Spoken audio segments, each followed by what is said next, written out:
ওম অখণ্ড সংহিতা বা অখণ্ড মণ্ডলেশ্বর শ্রী শ্রীমৎ স্বামী স্বরূপানন্দ পরমহংসদেবের উপদেশ বাণী দ্বিতীয় খণ্ড মৌনব্রত ও লোকমান।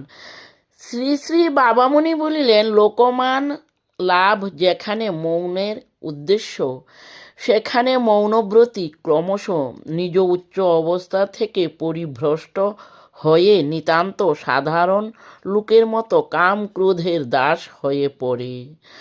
মৌনী বাবা বলে, নাম যশ হলেই কিছু হলো না, শুধু শুধু মৌনী থাকার কোনো মানেও হয় না।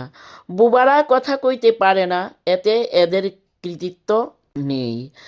জীবনের মহত্তম উদ্দেশ্য সিদ্ধির পথে কিছুই হলো না, অথচ তুমি মৌনী রইলে।